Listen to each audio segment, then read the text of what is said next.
اسی کی توفیق اور عنایت سے ہم لوگ جمع ہوتے ہیں اور کچھ دینی باتیں جس سے ہماری تربیت ہو اور ہمیں نفع ہو، کچھ کہنے سننے کا موقع ملتا رہتا ہے۔ آپ جانتے ہیں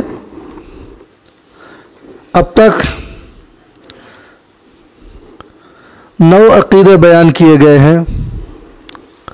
اللہ تعالیٰ انہیں ہمارے حق میں قبول فرمائے۔ آج عقیدہ نمبر 10 بیان کیا جاتا ہے۔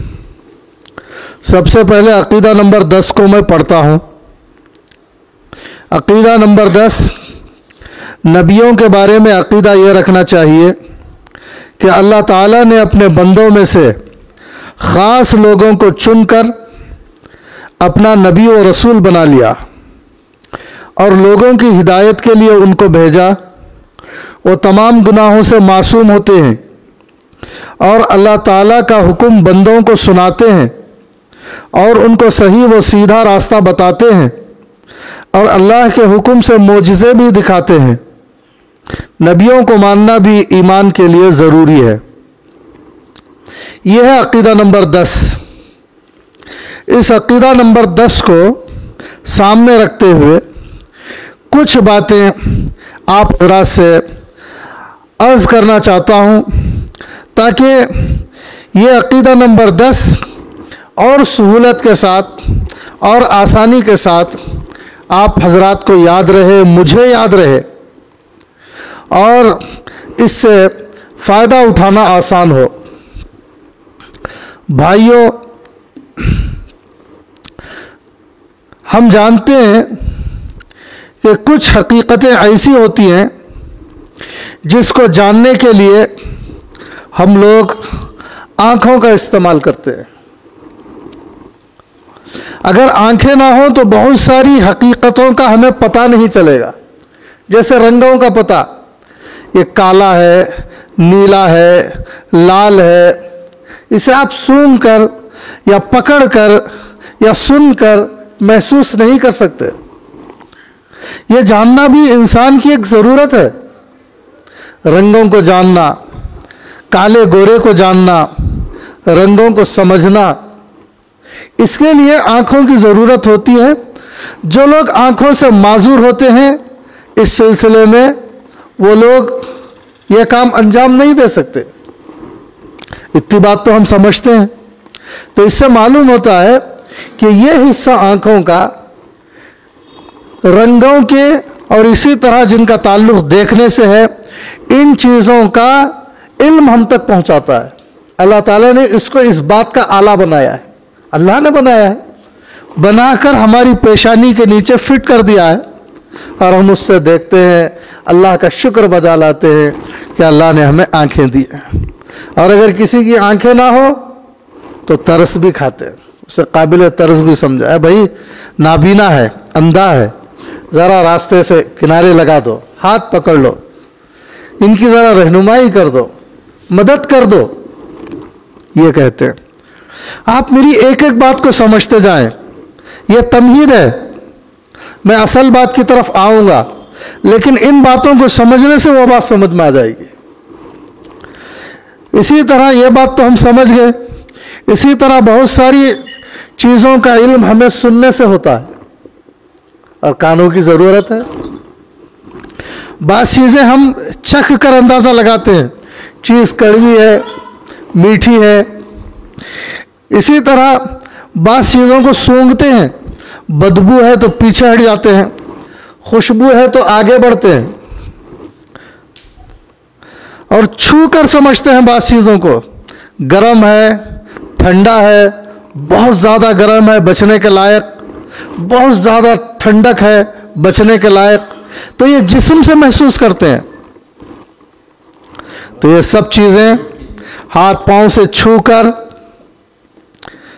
آنکھیں، یہ سننے والے کان، یہ سونگھنے والی ناک، یہ چکھنے والی زبان، یہ چھونے والے ہاتھ ہمیں بعض معلومات دیتی ہیں جتنا کہ ان کا دائرہ ہے، ان کی حد ہے، اور اس پر ہم اللہ کا شکر ادا کرتے ہیں کہ آنکھیں دی تو نے، کان دیے ہم کو، زبان کی نعمت دی، اور ناک کی نعمت دی ہے، اور ہاتھ پاؤں کی نعمت دی ہے۔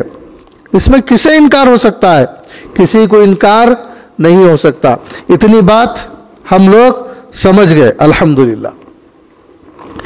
اب اس سے آگے کی بات ہوتی ہے، اس کے علاوہ بعض چیزیں ایسی ہوتی ہیں جن کو جاننے کی ضرورت ہوتی ہے، تو ہم ایسی صورتحال کے اندر آنکھوں سے، صرف کانوں سے، یا صرف ہاتھ اور زبان ناک سے کام نہیں لیتے، بلکہ اپنے عقل سے کام لیتے ہیں، اور اپنی عقل سے کام لیتے ہوئے بہت ساری ضرورتوں کو عقل ہماری ضرورتوں کو ہمارے سامنے پیش کر دیتی ہے، اور ہم کو اس سے تعلق پیدا کر دیتی ہے۔ عقل کہاں کام آتی ہے؟ ذرا سا غور فرمائیں۔ عقل وہاں کام آتی ہے کہ اگر کسی آدمی کو ڈاکٹر بننا ہے، اب صرف یہ نہیں دیکھا جائے گا کہ کان، آنکھ سب چیزیں ہیں، اعضاء ہیں، یہ نہیں دیکھا جائے گا، بلکہ یہ دیکھا جائے گا کہ اس کے اندر دماغی صلاحیت، اس کے اندر ذہانت، اور اس کے اندر دماغ کے اندر اس کا کتنا پاور ہے، کیا اس کے اوپر یہ اگر محنت کرے تو واقعی ایک اچھا ڈاکٹر بن سکتا ہے۔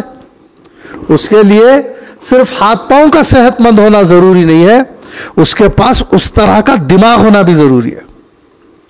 جن کے پاس ایسا دماغ ہوتا ہے وہ اس منزل کو پا لیتے ہیں، بالآخر ذہین ترین لوگ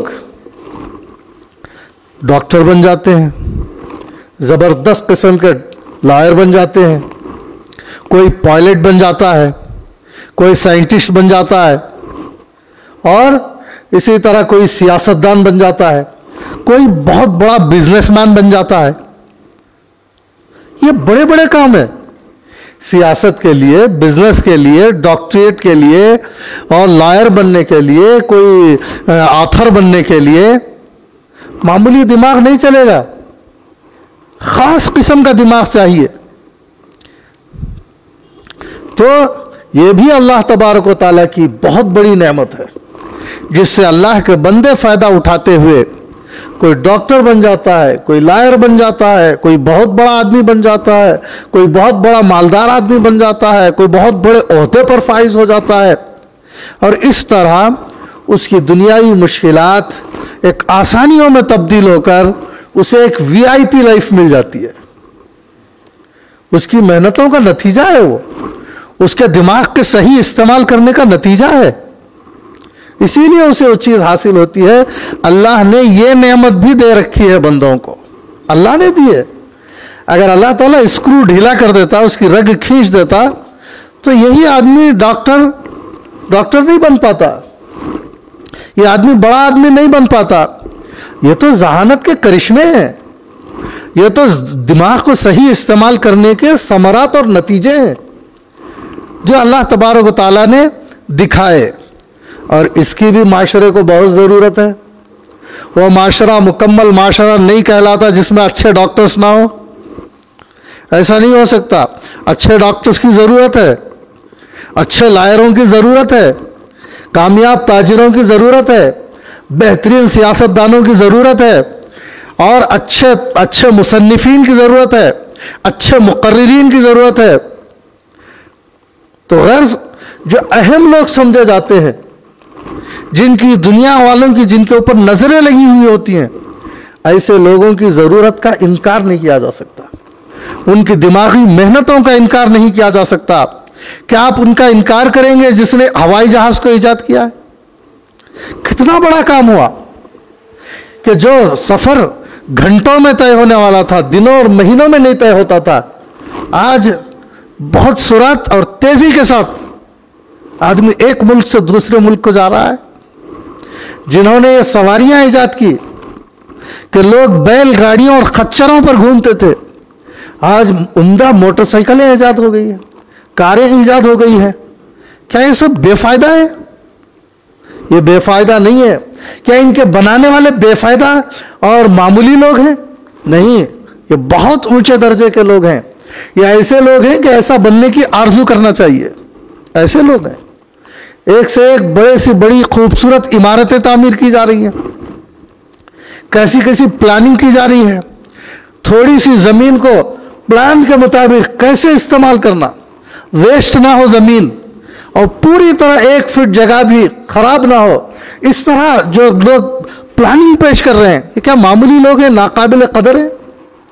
یہ قابل قدر لوگ ہیں. بڑے بڑے پروفیسرز جو کالجز کے اندر، یونیورسٹیوں کے اندر بڑے بڑے مشکل مسئلے آسانی سے سمجھا دے رہے ہیں. یہ پروفیسرز، یہ لیکچررز، یہ کیا معمولی قسم کے لوگ ہیں؟ معمولی قسم کے لوگ نہیں ہیں. یہ سماج کی اہم ضرورت ہے اور ایسا بننا چاہیے. یہ دماغ کی قدردانی ہے، اس کی ترغیب دینی چاہیے. ہمارے بچوں کو، ہمارے بھائیوں کو، ہمارے محلے والوں کو اس کی ترغیب دینا چاہیے. یہاں تک باتیں سمجھ میں آ گئی؟ الحمدللہ.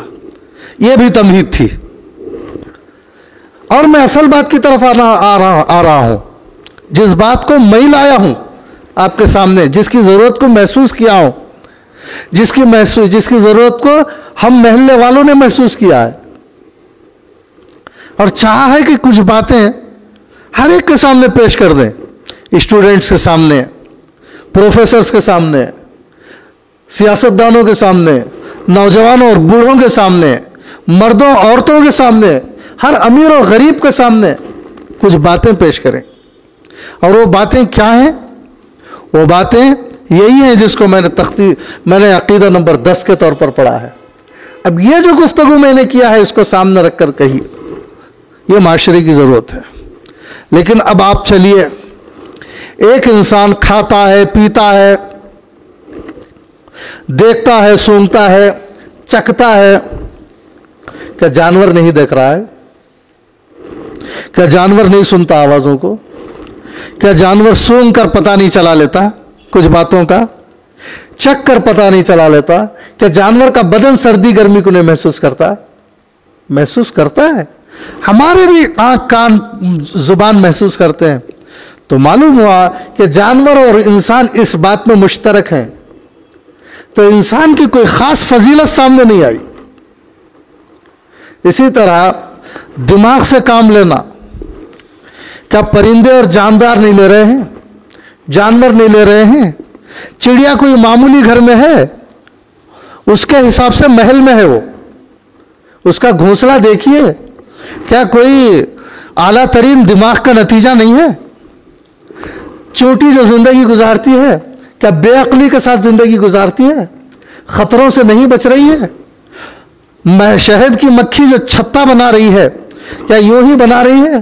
اس کے اندر کوئی سسٹم اور پلاننگ نہیں ہے؟ اسی طرح آپ غور کرتے جائیں.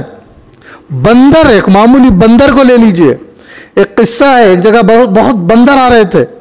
لوگوں نے تنگ آ کر کچھ روٹیاں رکھ دی، اس میں کچھ ملا دیا، کھا کر مر جائیں یا جا کر کچھ ہو.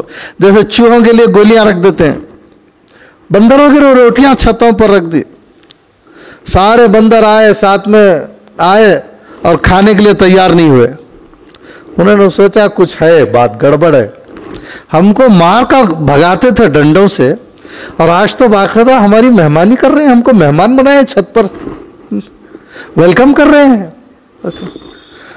غور کر کے چلے گئے کہ آپ ہمارے اتنے ہمدرد نہیں ہیں. گئے اور ایک بوڑھے بندر کو لے کر آئے، اور آ کر انہوں نے چیک کرایا، اس کو ٹیسٹنگ ہوئی اس کی. اس نے تھوڑا سا چکھ کر دیکھا اور غور کیا، اس کے بعد روٹی رکھا اور چلا گیا واپس. اس نے کہا، منع کیا، نہیں کھانا چاہیے.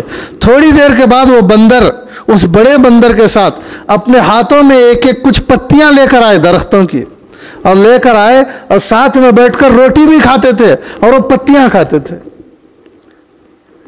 ہو سکتا ہے کہ وہ بندر ان کا ڈاکٹر ہو اور اس نے بھانپ گیا ہو کہ اس میں کوئی نقصان دینے والی چیز ملی ہے، اور اس نے وہ پتیاں ان کو دے دی، کھا لو اور اس کے ساتھ یہ شامل کر لو، اس کا سائیڈ ایفیکٹ نہیں ہوگا تم کو.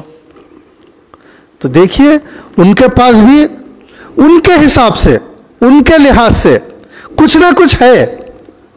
تو اس سلسلے میں ہم یہ بھی نہیں کہہ سکتے کہ جو ہے ہم ہی بہت بڑے ڈاکٹر ہیں، حالانکہ وہ بھی اپنی برادری کا علاج کرنے کے لیے، بندر بھی اسے جتنی طب کی ضرورت ہے اسے اتنی طب اسے بھی حاصل ہے. ہم اڑ کر ایک ملک سے دوسرے ملک کو جاتے ہیں، کیا پرندے نہیں اڑ رہے ہیں؟ لوگ جاتے ہیں پرندوں کو دیکھنے کے لیے، بھائی فلاں ملک کے پرندے آتے ہیں، فلاں جگہ پر برڈز آتے ہیں، یہ وہ موسم ہے نا، وہ فلاں ملک کے ہیں، یہ آ رہے ہیں، آسٹریلیا کے پرندے آ رہے ہیں. ان کو کیسے معلوم ہوا کہ اس موسم میں جا کر جو ہے وہاں گزارنا چاہیے اس جگہ پر؟ ایک پلیس سے دوسری پلیس کی طرف جا رہے ہیں، 2 مہینے 4 مہینے کے لیے جا رہے ہیں. تو معلوم ہوتا ہے موسمیات کا علم پرندوں کو بھی ہے. اب یہ پرندوں کی اور ڈاکٹروں کی، یہ پرندوں کی اور کیڑے مکوڑوں کی گفتگو کرنے کا موقع نہیں ہے، لیکن تمہید کے لیے ضروری ہے یہ باتیں کہنا کہ تمہید ہے. یہاں بھی ان کا تو انسان کی کون سی خصوصیت ہو گئی اس کے اندر کہ جانور بھی اس کے ساتھ ٹکر لے رہے ہیں. اب ایک مسئلہ آ جاتا ہے.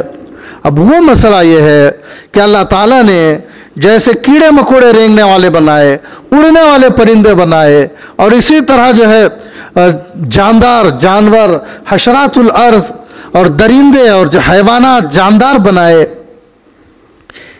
اور ان کی بھی نسل کا مسئلہ ہے، ان کی بھی نسلیں ہوتی ہیں، بچے ہوتے ہیں، یہ ساری باتیں ہیں، وہ ساری مخلوقات کے ساتھ یہ چیزیں جڑی ہوئی ہیں. اب انسان کی کیا خصوصیت ہے؟ اس کا جواب یہ ہے کہ انسان کی خصوصیت یہ ہے کہ انسان صرف ایک حیوان نہیں ہے، بلکہ وہ حیوان ناطق ہے. حیوان ناطق کسے بولتے ہیں؟ بولنے والا جو ہے جانور ہے، وہ جاندار، جیسے مالدار بولتے ہیں نا، مال والا. حیوان بولے تو کوئی 4 پاؤں والا نہیں، حیوان بولے تو زندہ حیوان، بولنے والا حیوان ناطق ہے، وہ بولنے والا ہے. تو جانوروں میں، اس میں انسان میں یہ فرق ہے کہ وہ بولتا ہے، اور ساتھ ہی ساتھ یہ بھی فرق ہے کہ سوچ سمجھ کر بولتا ہے. اگر کوئی ڈاکٹر بے سمجھے سوچے گفتگو کرنے لگے پھر تو مریض کی کیا حالت ہو جائے گی؟ اگر کوئی انجینئر بے سمجھے سوچے پلان دینے لگے تو پھر انجینئر صاحب کو بلا کر کیا فائدہ ہوا، ان کی فیس دے کر کیا فائدہ ہوا؟ تو انسان وہ حیوان ہے، وہ جاندار اور وہ مخلوق ہے جو بولتی ہے اور سوچ سمجھ کر بولتی ہے. انسان سوچ سمجھ کر بولنے کے باوجود بھی، اپنی زبان رکھنے کے باوجود، ہوا سے خمسہ رکھنے کے باوجود، سمجھ بوجھ رکھنے کے باوجود، پوری طرح سے اپنی لائف میں کامیاب نہیں ہے. کیڑا تو کامیاب ہے، پرندہ تو کامیاب ہے، وہ انجوائے کر رہا ہے، اور جانور بھی کامیاب ہے، وہ بھی مزے لے رہا ہے. لیکن انسان صرف اتنے مزے کے ساتھ پوری طرح کامیاب نہیں ہے. انسان کو یہ سب کچھ ملنے کے باوجود کچھ اور چاہیے. انسان صرف اڑ کر، پلینوں سے، کاروں میں گھوم کر، خوبصورت عمارتوں میں رہ کر، مزیدار کھانے کھا کر، بہترین کپڑے پہن کر پوری طرح خوش نہیں ہو سکتا. یہ بات یاد رکھیے، اسے کچھ اور چاہیے. اب اسے اور چاہیے تو اور کون سی چیز ہے اسے دینے کے لیے؟ جو چیزیں آنکھوں کے ذریعے مل سکتی تھی مل گئی، کان ناک کے ذریعے جو مل سکتی تھی مل گئی، عقل کے ذریعے جو چیز مل سکتی تھی وہ مل گئی. اور کون سی چیز ہے؟ کس کے پاس جائے؟ یہاں آنے کے بعد اسے یہ جواب دیا جاتا ہے، ایک اور چیز ہے جو تیری آنکھوں، کانوں، زبان، ہاتھ، پاؤں، ناک اور تیرے دماغ کے اندر نہیں ہے، اور وہ چیز ہے، وہ علوم ہے، وحی کے اندر موجود ہے. اور وہ وحی حضرات انبیاء علیہ الصلوۃ والسلام پر نازل ہوتی ہے. اب تجھے انبیاء کی رہنمائی کی ضرورت ہے. انبیاء کے پاس بھی آنکھ، کان، ناک ہمارے سے اچھے اور حسین اور پاورفل ہیں. ہم جتنا کام لیتے ہیں اس سے زیادہ وہ لے سکتے ہیں. دماغ ہم سے زیادہ ہے، ہمارے پاس جتنا ہے اس سے بھی اعلیٰ ترین دماغ. ایسے لوگ ہوتے ہیں انبیاء، دماغ کے اعتبار سے فٹ، آنکھ کان کے اعتبار سے فٹ، شکل صورت کے اعتبار سے حسین اور تندرستی کے اعتبار سے بالکل تندرست، ایسے ہوتے ہیں. ان کے پاس جانا پڑے گا. ان کے پاس ایک علم ہے، وحی کا علم. اس علم کے ذریعے اس کے آگے جو انسان کی ضرورت ہے اس کا وہ اس کو بتاتے ہیں. اور اس کے آگے کیا ضرورت ہے؟ جب کھانے کو کھانا مل گیا، پینے کو پانی مل گئی، اور جب مریض کو دوا مل گئی، اور اسی طرح اس عمارتیں، سواریاں، پلین، عہدے، سیاست میں ترقی، سب کچھ ہو جانے کے بعد اور کس چیز کی ضرورت پڑ گئی انسان کو؟ سب کچھ تو ہے ہی اس کے پاس. اس کا جواب یہ ہے کہ انسان کو انسانیت کی سب سے زیادہ ضرورت ہے. غذا سے زیادہ، دوا سے زیادہ اسے انسانیت کی ضرورت ہے. انسان بن جائے، یہ بہت زیادہ ضروری ہے. اگر انسان کے اندر انسانیت نہ ہو، وہ اچھا ڈاکٹر ہونے کے باوجود مریض تھو کرنا چاہیں گے. ارے وہاں کیوں جا رہے ہیں، بہت ایکسپرٹ ہے لیکن وہ ٹھیک نہیں ہے. ڈاکٹر پسند نہیں کریں گے اسے. ایک بہت بڑا لائر ہے، بہت ایکسپرٹ ہے، لیکن اس کے اندر انسانیت نہیں ہے، اس کے اندر کوئی آدمیت نہیں جھلکتی ہے، حیوان معلوم ہوتا ہے. لوگ بولتے ہیں نا، ایسا ہی نہیں بول رہا ہوں، انسان ہے، گدھا ہے جی، وہ بولتے ہیں. حالانکہ ڈھینچو نہیں کر رہا ہو، لیکن اس کی بعض عادتوں کی وجہ سے اسے بولتے ہیں گدھا ہے، گدھا بولتے ہیں. تو اسی طرح جو ہے انسان کو اس بات کی زیادہ ضرورت ہے کہ وہ انسان ہے، صورتاً شکل تو انسان بھی کہلائے. تو اب یہ بات سمجھ میں آ سکتی ہے کہ ہر آدمی کے لیے جہاں کھانا پینا، ڈاکٹر بننا، عالم بننا، فاضل بننا اور سیاستدان بننے کی ضرورت ہے، اسی طرح ایک اچھا انسان بننے کی بھی ضرورت ہے. اب اچھا انسان کسے کہتے ہیں؟ اس کا ایک مثال سے اس جواب تک پہنچنے کی کوشش کریں. اب یہ بتائیے کہ مالدار کسے کہتے ہیں؟ ہمارے پاس اس کا جواب ہے، جو غریب نہ ہو. غریب کو تو ہم سمجھتے ہیں. صحت مند کسے کہتے ہیں؟ جس کی ہیلتھ کی کنڈیشن ٹھیک ہو. یہ تو معلوم ہے ہم کو صحت مند کسے کہتے ہیں. اسی طرح انسان کسے کہتے ہیں؟ انبیاء کی تعلیمات سے یہ پتا چلتا ہے کہ انسان برائی نہ کرنے والے آدمی کو کہتے ہیں.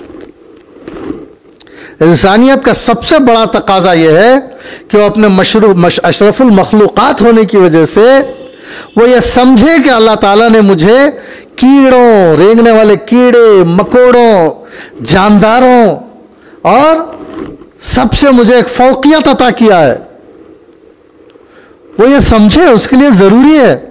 تو اس سے پتا چلتا ہے کہ انسان کسی رینگنے والے کو اپنا معبود نہیں بنا سکتا. کوئی رینگنے والا جاندار ہے، اسے اپنے معبود نہیں بنا سکتا. جیسے کوئی سانپ کو بنا لے معبود، سمجھنے کے لیے بول رہا ہوں. اسی طرح کوئی اور چیز کو، کسی جانور کو اپنا معبود بنا لے. تو اس طرح انسان نہیں کر سکتا، کیونکہ وہ سب مخلوقات صلاحیتوں میں اس سے کم ہے. کوئی جانور کتنا بھی بڑا طاقتور ہو، ہاتھی ہو، شیر ہو، سانپ ہو، بچھو ہو، انسان کے برابر صلاحیت والا ہو ہی نہیں سکتا. تو اسی لیے انسان اس کے سامنے جھکنے کا سوال ہی نہیں پیدا ہوتا. اگر جھک رہا ہے تو یہ اپنی انسان ہونے کا جو شرف اللہ نے دیا، اس شرف کو مٹی میں ملا رہا ہے. یہ تعلیمات دیتے ہیں انبیاء آ کر. انسان کو انسان کا مقام بتاتے ہیں، کہتے ہیں کہ تم کسی جانور کے سامنے جھکنے کے لیے نہیں ہے. لہٰذا انبیاء آتے تھے، بتوں کی پوجا کرنے والے، ان کی پرستش کرنے والوں کو اس سے روکتے تھے. یہ انبیاء علیہ الصلوۃ والسلام کا کام ہے، اور اس کی بھی انسان کو ضرورت ہے کہ وہ انسان ہونے کی وجہ سے اپنے سے معمولی مخلوقات کے سامنے نہ جھکے. اور اسی طرح انسان ہونے کا تقاضا یہ بھی ہے کہ وہ برائیوں سے اپنے آپ کو بچائے. انسان اگر ہے تو انسانوں کو اس بات کی تعلیم انبیاء دیتے ہیں کہ وہ رشوت نہ لے، اپنی ذمہ داری کو سمجھے اور سمجھنے کی کوشش کرے, سمجھ کر کام کرنے کی کوشش کرے.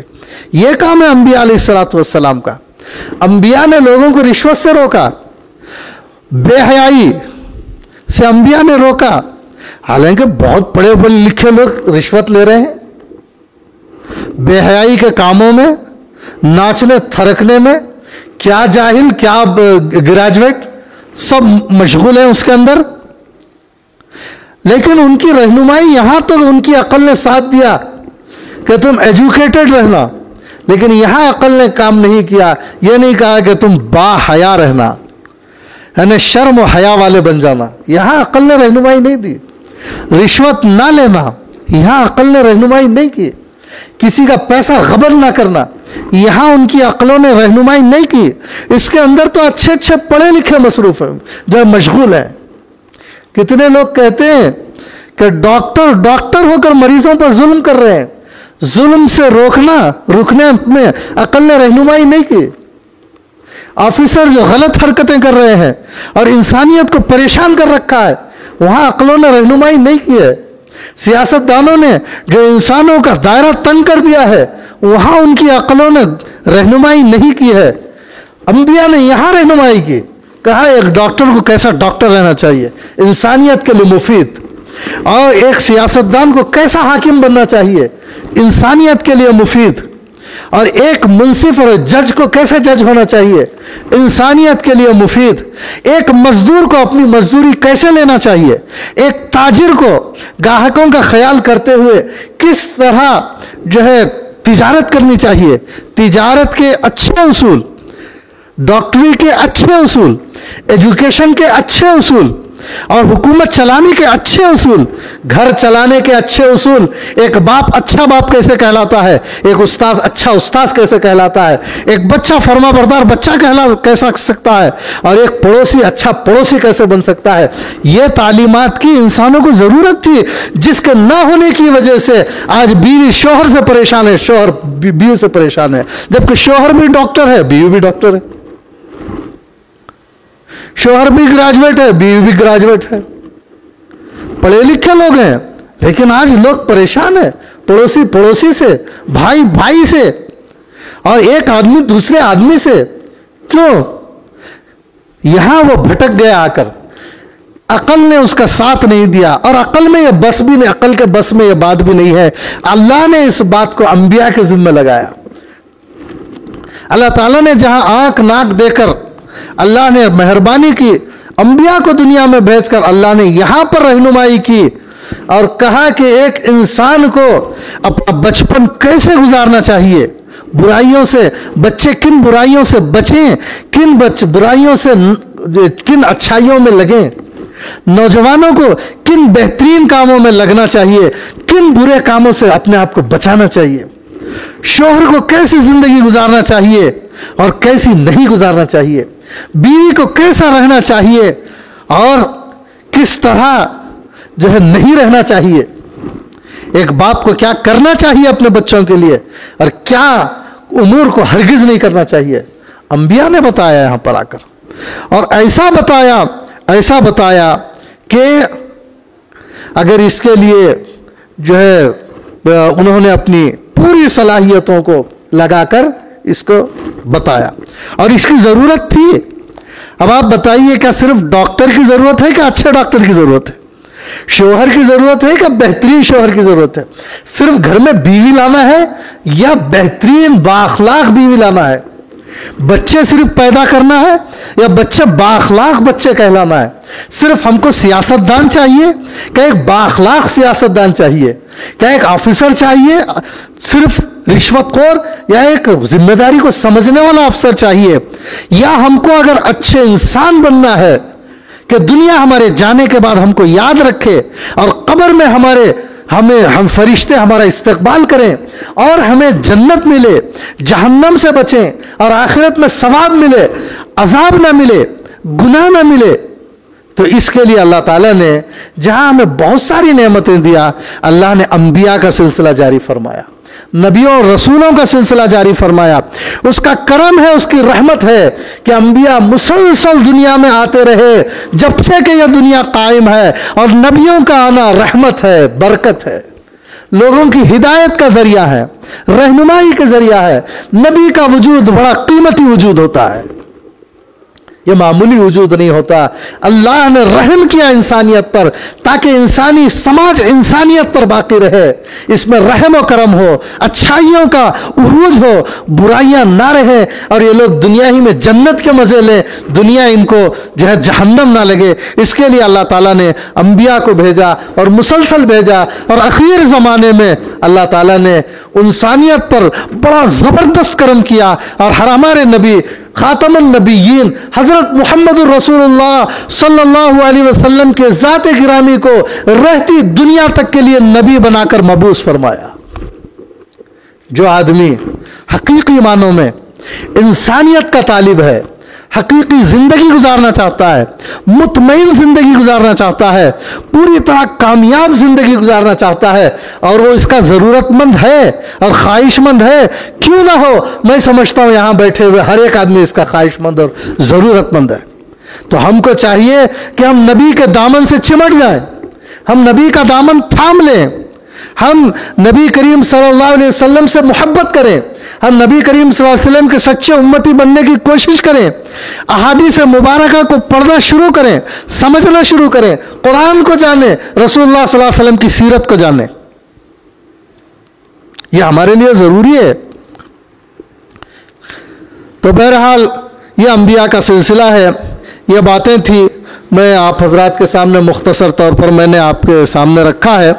اللہ تعالیٰ اس مختصر گفتگو کو قبول فرمائے، اور مزید بھی کچھ باتیں تھیں، اگر ہو سکے تو اگلے نشست میں انشاءاللہ اس کو پیش کرنے کی ضرورت اگر محسوس کی گئی تو مزید بولیں گے، نہیں تو انشاءاللہ اتنا اندازہ ہو گیا کہ آپ کو اتنا کافی ہے، تو پھر اس عقیدے کو چھوڑ کر انشاءاللہ آگے بڑھنے کی کوشش کی جائے گی۔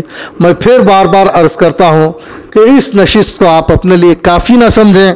میں اپنی طرف اور یا ہم لوگ جو الفیض جو گروپ ہے، یا ہم لوگ ہیں جیسے یہ ثاقب ہیں، اس طرح کے جو لوگ ہم کچھ احباب ہیں، یہ جو ہماری کوششیں ہیں، یہ پوری طرح اس کو پوری مکمل کوشش نہ سمجھیں، یہ ہلکے طور پر کچھ بیدار کرنا، کچھ ذہنوں کے قریب کرنا کچھ باتوں کو، تاکہ آپ کو یہ اتنا ذریعہ بن جائے کہ سنبھلنے کے لیے کچھ اشارہ مل جائے، کچھ ایک اچھی سی حس اندر بیدار ہو جائے، اور آپ ایک مقدس تبدیلی اور پاکیزہ تبدیلی اپنے اندر لانے کا ارادہ اور جذبہ ابھرے۔ اس کی ایک معمولی سی ایک جھلک ہے یہ، اور ایک ہلکی پھلکی طالب علمانہ کوشش ہے۔ یہ جو ہے نافع ضرور ہے آپ کے لیے، مفید ضرور ہے، لیکن میں نہیں سمجھتا کہ یہ آپ کے لیے کافی ہے، اور میں نے مکمل طور پر کوئی باتیں آپ کے سامنے عرض کر دیا ہے۔ یہ باتیں آپ ذہن میں رکھیں، میں بھی اندازہ کرتا رہوں گا، اگر ضرورت پڑی تو کچھ اور باتیں اس عقیدے کے متعلق عرض کی جائیں گی، اگر ضرورت نہیں پڑی تو پھر بے ضرورت نہیں عرض کیا جائے گا، دوسری باتیں ضرورت کی آپ حضرات کے سامنے عرض کی جائیں گی۔ اللہ تبارک و تعالیٰ سے دعا کرتا ہوں کہ اللہ تبارک و تعالیٰ اس سلسلے کو ہمارے لیے مفید فرمائے۔ اللہ تبارک و تعالیٰ سارے انبیاء علیہ السلام پر ایمان لانا ہمارے لیے جو ضروری ہے، اللہ تبارک و تعالیٰ اس کی ہمیں بھرپور سمجھ عطا فرمائے۔ نبیوں پر، سارے انبیاء پر جیسا ایمان لانا ہے، ایسا ایمان لانے کی ہمیں توفیق اور ہمت عطا فرمائے، اور نبی کریم صلی اللہ علیہ وسلم آخری پیغمبر ہیں، اس کا ادراک اور احساس ہر وقت ہمیں عطا فرمائے، اور اس کا شعور ہمیں عطا فرمائے، اور انبیاء کے سلسلے میں، عقائد کے سلسلے میں بہکنے اور بھٹکنے سے ہمارے بچوں کی اور تمام امت مسلمہ کی جو حفاظت فرمائے، اور ہمیں ہدایت عطا فرمائے، اور ہمیں قرآن کو جاننے کی توفیق عطا فرمائے، قرآن کو سمجھنے کی توفیق عطا فرمائے۔ اللہ ہمیں قرآن کے مطابق زندگی گزارنا ہمیں آسان فرمائے، اور اس کے حکموں پر چلنا ہمارے لیے آسان فرمائے اور ہمارا مقدر فرمائے۔ اللہ تعالیٰ ہمیں سیرت کا مطالعہ صحیح طور پر کرنے کی توفیق عطا فرمائے۔ انبیاء کے واقعات کو جاننے کی تمنا ہمارے اندر پیدا فرمائے اور ان کے حالات کو سمجھنے کی ہمیں ذہنی بلندی عطا فرمائے۔ یا اللہ ہمیں جسمانی طور پر بھی صحت عطا فرما، روحانی طور پر بھی صحت عطا فرما، ہمیں غربت سے بچا، افلاس سے بچا، محتاجی سے بچا اور خطرناک قسم کی بیماریوں سے بچا، کفر اور شرک سے بچا، بدعات سے بچا، فسق و فجور سے بچا، بڑے بڑے گناہوں سے بچا، چھوٹے گناہوں سے بھی بچا، بے برکتیوں سے بچا، آپس میں نا اتفاقی سے بچا۔ یا اللہ ہر طرح کا خیر عطا فرما، شرور سے حفاظت فرما، برکتیں عطا فرما، بے برکتی سے بچا۔ اس دعا کو رسول اللہ صلی اللہ علیہ وسلم کے صدقہ و طفیل سے محض اپنے لطف و کرم سے قبول فرما۔